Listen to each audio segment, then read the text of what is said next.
kind of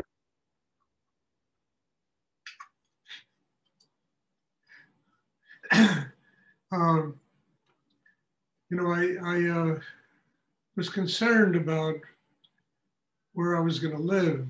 I want to start a center somewhere. And in the last week or so, the concern has kind of gone away because it seems to me that no matter where I live, I'm going to be doing this, connecting with people all over the world, having these meditation classes on Zoom. I think this is a pretty extraordinary thing. To be able to share this meditation practice with people that live in so many different countries is, to me, a great miracle. And I can never lose sight of that. So even if I open a center somewhere, this will go on, because it works. I don't know how it works or even why it works. It just works. So it's taken a big burden. I was thinking of living in Ecuador, Mexico, Panama, south of France, everywhere but the United States, But now I've arrived at a place where it just doesn't matter, Because my life is about teaching this. And I think it's more important to be able to connect with people all over the world and transmit this meditation than to have some place to live that I think is going to be, wherever you live, I've lived on mountaintops, I've lived all over the world, for God's sake. And you still have to deal with your own inner life and what your mission is in life. And I think this is more important than even the place I live. So I'm glad about that. It's taken a big burden off, and I'm sure it's going to make it a lot easier for me to do what I have to do in the near future. So everybody, please try and work really deep inside, and we'll have a meditation class. And if you have questions after, I'll be happy to try and answer them. And I've unmuted everyone. And if anyone has a question they would like to ask.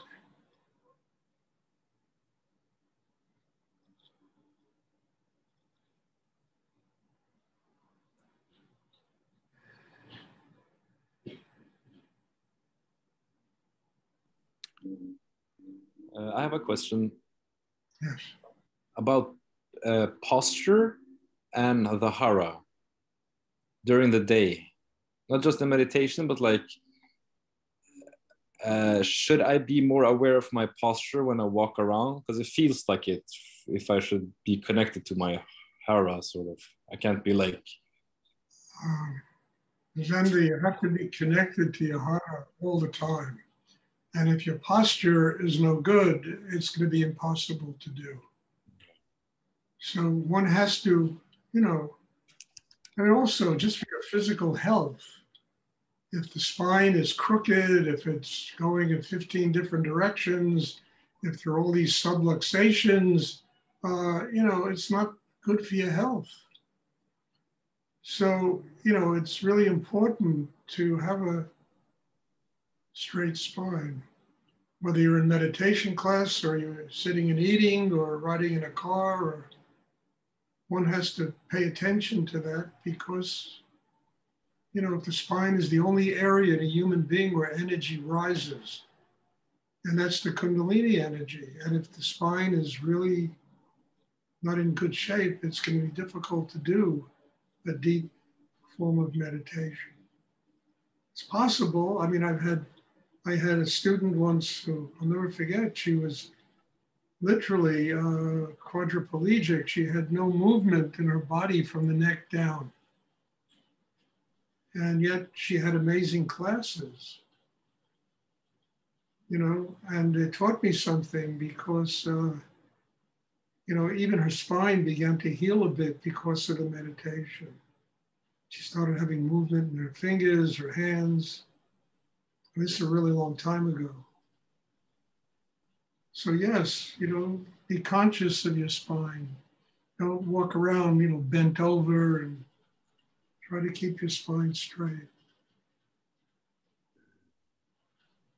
Does anyone else have a question they would like to ask?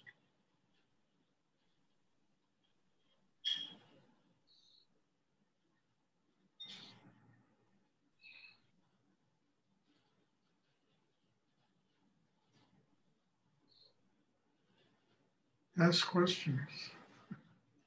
It makes the class very rich. I just have an announcement to make. Most of you, it really doesn't concern you, but I'll announce it anyway. I've been telling people that after the 1st of June, I'm going to have, start having kind of classes where I live and people can come and participate. Because of this pandemic and one of my requirements is that everybody that does come here is vaccinated. And I'm not interested in listening to all your conspiracy theories and all this other stuff. I'm not interested. I just don't want to be responsible for people catching coronavirus. And if there's going to be people together, I have to make sure that everybody is protected. Also, due to a lack of space and the fact that my daughter is working in-house now until the middle of July, I can't have more than, say, maybe 2, maximum 3 people at a time. So if you'd like to come, please call me, there's also somebody who already got in touch with me and they're planning on coming here for a month. Obviously the person has a real need to do the meditation. Somebody else is coming for 2 weeks, another person is coming for a week. So please, get in touch. And if you want to do this, I don't have room to put people up, but there are also, there are Airbnbs and all kinds of places like that for people to stay. So I'm trying to open this up a little bit so I can make the next move in my life, so I can start doing in-person meditations. I know a lot of you, live in Israel, live in Greece, Switzerland, all over the world, Norway, and that's not so easy for you to do. But those of you that can do it, want to come, you're very welcome to come. After the middle of July, I can probably have more people come because my daughter is going to have to go to the office in Manhattan in order to work. So this thing has taken me a year to truly make possible, and it's something miraculous that's happened. And I don't want anything to jeopardize it. She's doing fantastic. And I made a commitment to her, and my God, it worked. I'm supporting her like this, and she's got an incredible job. She loves it. They love her. I don't want anything to interfere with that. Does anyone have a question they would like to ask?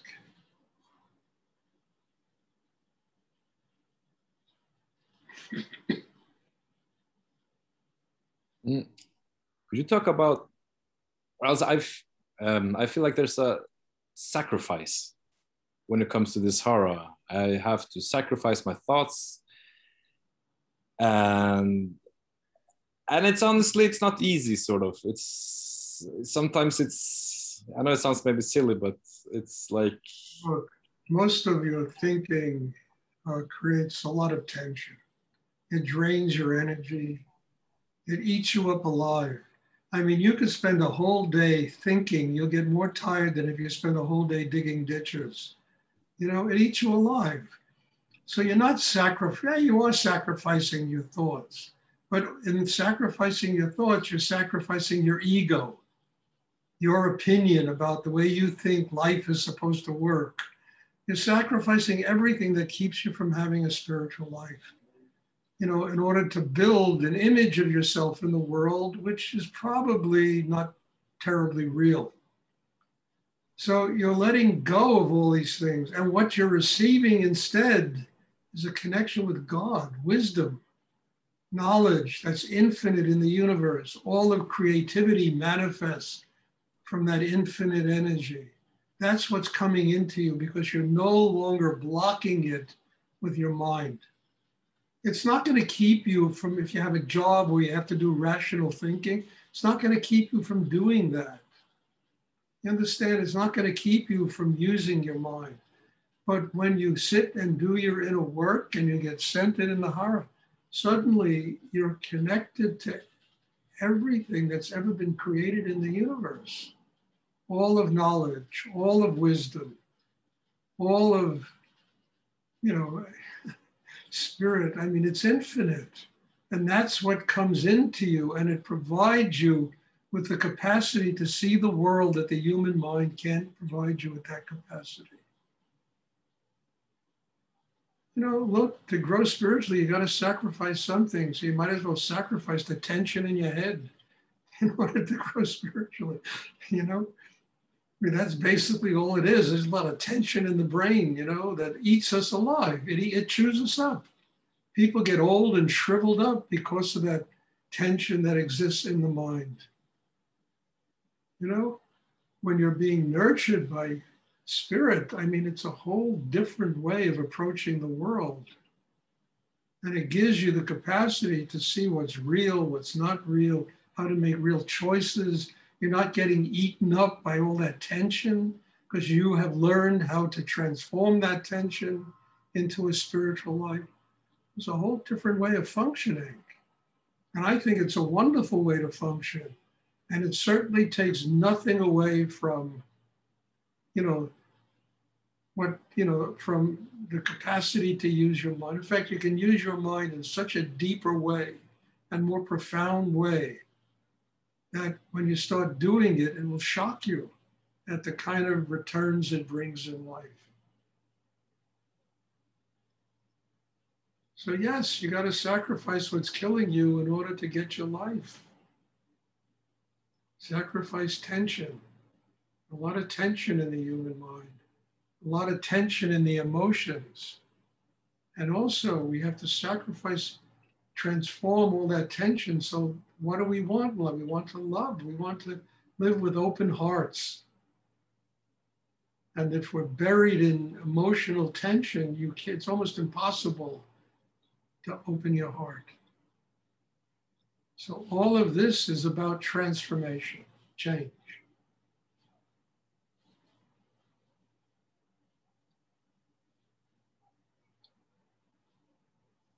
And to me, it sounds like an incredible way to live. I don't know about all of you, I'm not stuck in your body.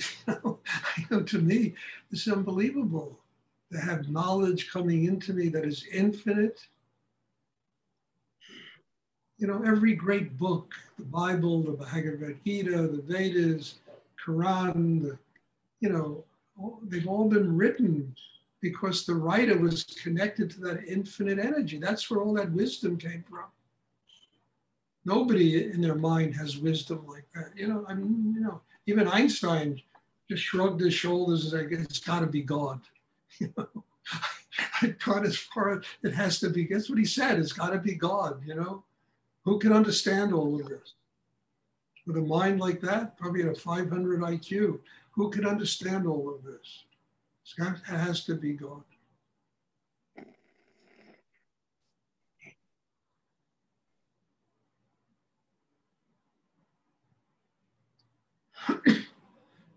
Does anyone else have a question?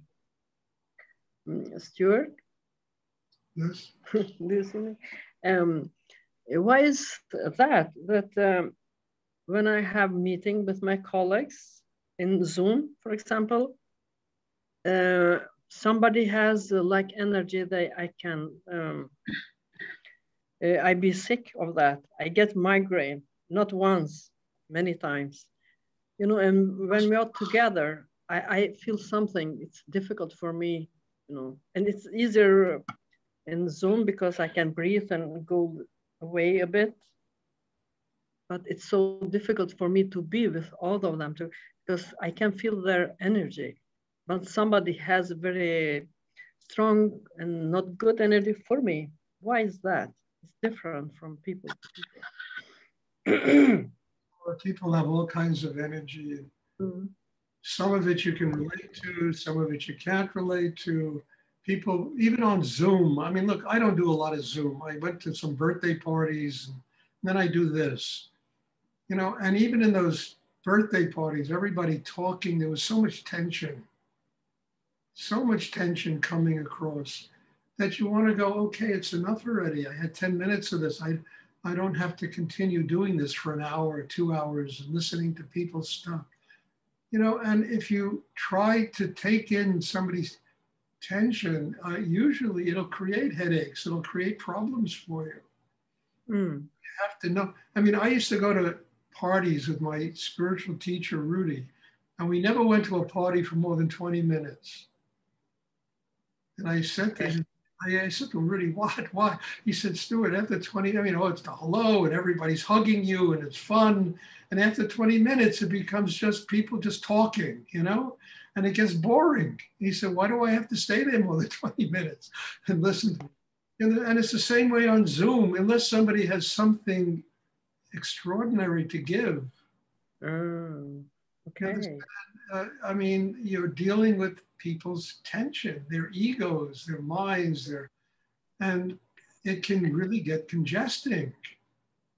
So, you know, most kids, they sit in classes in university and high school, they spend half the class doodling because there's no energy in the class. The teacher's talking from their brain, you know, and there's no energy. So the kids are all doodling, you know, snickering, throwing spitballs at each other. You know? Hey. I remember, well, I'll never forget this as long as I live. I was in India, right? And I was in the kind of the foothills of the Himalayas. And I went to a Tibetan temple and they were having a prayer ceremony, you know, reading from sutra books. And there were really like maybe 40 or 50 monks lined up on opposite sides of a table, Om Mani Padme, and going through all these reading from the text. And I almost fell asleep. I mean, I found it was really boring, you know? And there were two kids there. I'll never forget these kids as long as I live. They were sitting there and throwing little monks, little lamas, you know, in robes, but throwing spitballs at each other, you know? And there was more energy in those kids. And, you know, then they would blow these, you know, 8-foot long trumpets.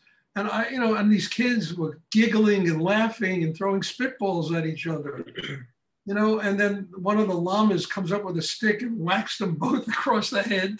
And there was more life there, you know, than all of this other stuff. And I loved it. I said, my God, this is what I came for, you know, because the other stuff was putting me to sleep, you know, and it was amazing. Yeah. So you never know what is going on in situations, what you're supposed to do. And then there's the spontaneous moment in the situation that has more life in it than all the things you're supposed to do. So, you know, yes, you know, you sit on Zoom and, you know, watch people and they talk, and most people really talk from the ego. They talk from their minds. They don't talk from their hearts. They don't talk from, you know, from the kundalini, from the energy, from being connected to spirit. And eventually it has everybody doodling. They're all doodling, you know, people are bored to tears. Thank you for that. I thought it was something wrong with me. Nothing wrong with you, dear. I've been through it 1,000 times, you know. There's nothing wrong with you. Thank you. In fact, from the day I met you to today, I see a living miracle, dear. It's just beautiful how much you've grown. It's a pleasure. And I mean that. Okay. Thank you so much. It means so much to me when you told me that I'm getting better. You are getting better.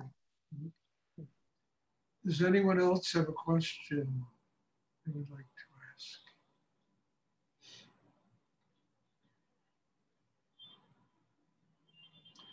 Okay, well, God bless you all. There'll be a meditation on Sunday.